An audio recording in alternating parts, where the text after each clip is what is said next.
covering Southeast Georgia and the Lowcountry. This is WJCL 22 Morning News. The Fulton County DA, Fonnie Willis, is abusing her power to go after and arrest Trump. He could have looked benign. Instead, he looks like a thug.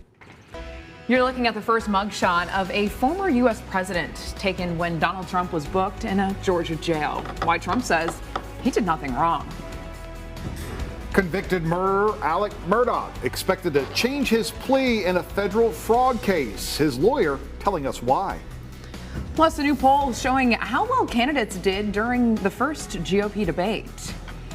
We want to thank you so much for waking up with us right here on WJCL 22. Good morning. I'm Emma Hamilton. And I'm Frank Solkowski. They say two meteorologists are better than one. Well, what do you know? Jonathan Myers and Catherine Liberta here this morning. And guys, I tell you what, a lot of eyes, as you see right there behind Jonathan, tracking those tropics. Yeah, this one right here is one we have to watch closely. Next week could impact our weather. Nothing's developed yet, but models are showing we could see maybe a tropical depression or even a tropical storm developing in the Gulf of Mexico by early next week. Something I'll track out for you, even more tropical storm Franklin, and also a couple of the areas out in the Atlantic. For today, out the door for school and work, not a big problem out there. Sunshine throughout the day, 70s to start the day, mid-90s, and most of us feeling like at least around 100, maybe as high as 105 this afternoon.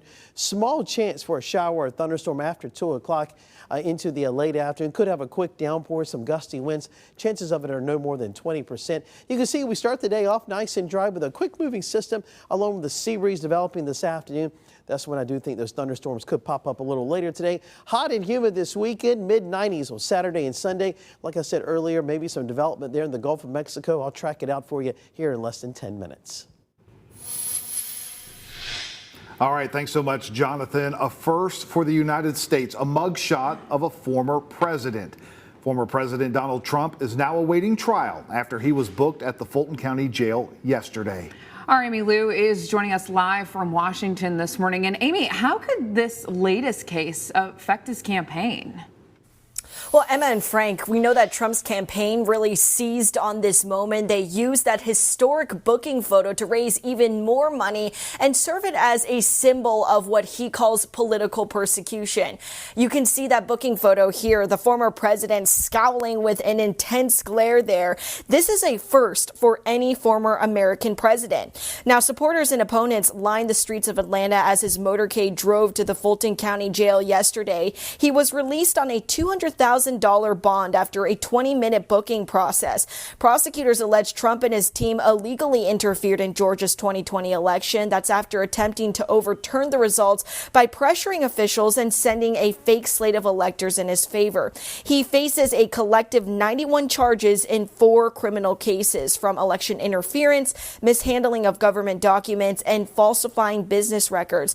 But Trump contends Democrats are simply targeting him, calling this latest indictment a very sad day for America.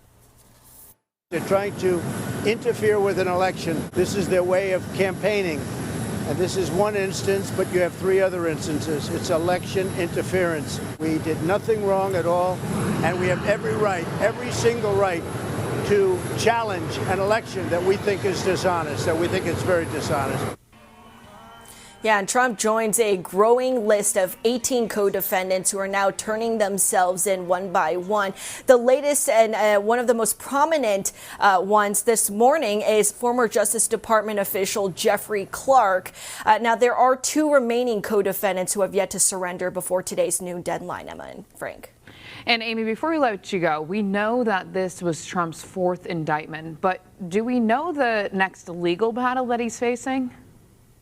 Yeah, so really things will be shifting back here in Washington, where on Monday, the judge that's overseeing that federal election interference case will set a trial date. And Trump's next possible court appearance could be happening after Labor Day in Georgia. That's for his arraignment there. There is a possibility he will be doing that virtually, though, in order to enter his plea. Now, there also are pre-trial motions that are happening in the 2 other cases he's facing, one of them involving the mishandling of government documents in federal court in Florida. The other is those hush money payments that were made in New York State. Emma and Frank. All right, our Amy Lou live for us in Washington this morning. Amy, thank you so much. Well, you can follow this case with updates sent directly to your phone by downloading our WJCL 22 News app. Well, right now, Garden City police looking for the gunman who shot and killed a man. It happened yesterday on Old Dean Forest Road near Dean Forest Road. Police say they found the man shot. He died on the scene. If you have any information about this shooting, please call police. New this morning, convicted murderer and former South Carolina attorney Alec Murdaugh will plead guilty for federal fraud charges. According to our ABC affiliate up in Charleston, Murdaugh's lawyer says he will change his plea to avoid going to trial. It will be happening during a hearing scheduled September the 21st. This morning, the Pentagon says that a missile was not the cause of a plane crash that killed a Russian leader who tried to revolt against Vladimir Putin. The crash happened yesterday outside of Moscow. Our initial assessment is that it's likely Prigozhin was killed. We're continuing to assess the situation. We don't have any information to indicate right now. The press reporting stating that there was some type of surface-to-air missile that took down the plane. That we assess that information to be inaccurate. Now, the Pentagon hasn't revealed what intelligence officials believe caused the crash. Hawaii's Maui County is suing local utility companies following the devastating wildfires that scorched the island there. Now, if you'd like to donate to help those people impacted by the fires, all you got to do is scan that QR code. It's at the bottom of your screen. The lawsuit claims that 4 electric companies ignored high wind watch and red flag warnings from the National Weather Service. It also says that the companies acted negligently by not powering down equipment on the island. Well, new this morning, a new poll shows the top performers from the first GOP debate. ABC's Morgan Norwood has a look.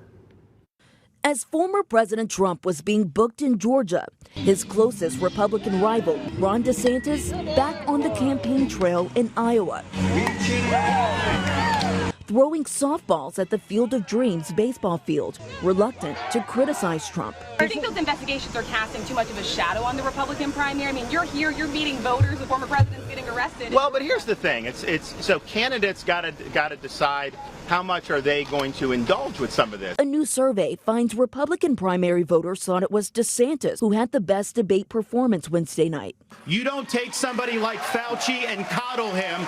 You bring Fauci in, you sit him down, and you say, Anthony, you are fired. But the survey of Republican voters also found Nikki Haley gained the most potential supporters, going from 30% saying they might support her to 47%.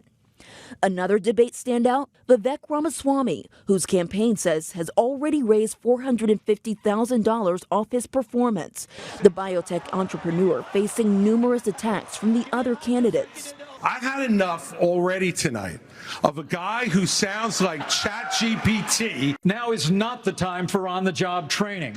We don't need to bring in a rookie. Former Vice President Mike Pence says you can expect to see the same combative tone from him at the next debate. Your last boss was a rookie. He had on-the-job training, a businessman who had never been elected, who had no foreign policy experience. Why is it disqualifying for Vivek Ramaswamy and not for Donald Trump in 2016? Well, I think it's we live in at a different time. Morgan Norwood, ABC News, New York.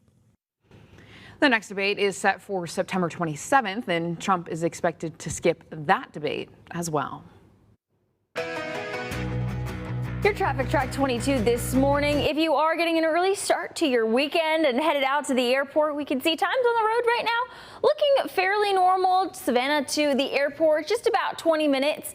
Hilton Head, it's just about an hour, and Hinesville to the airport, just about 45 minutes this morning. No problems getting to the airport, we can see, but heading from Polar to downtown, there is a bit of a slowdown on I-16 headed eastbound. Just about a 14-minute drive right now. And across the area, no other accidents to report at this time. So take a live look right now out at Highway 80 at Chatham Parkway in Garden City. Traffic is moving well this morning. And if you want to take a live look at traffic at any time of the day, you can visit WJCL.com/traffic for all the latest updates. All right, thanks so much, Catherine. It is now 6:09. A football ticket scam warning coming up, where people tried to buy tickets before they lost hundreds of dollars. Plus, rising temperatures could be a threat to your technology. Coming up, I'll tell you what you should do to keep your devices cool. Live look in the low country this morning. Hardyville, not a bad start outside. Temperatures fairly pleasant in the low to mid 70s for most of us. It'll be a hot one though today. I'll detail that for you in the certified most accurate forecast looking ahead to the weekend, and also track the tropics. As you go throughout today and all weekend long, just download our WJCL 22 News app. Your news, weather, and Savannah's hottest hits on Hot 98.3.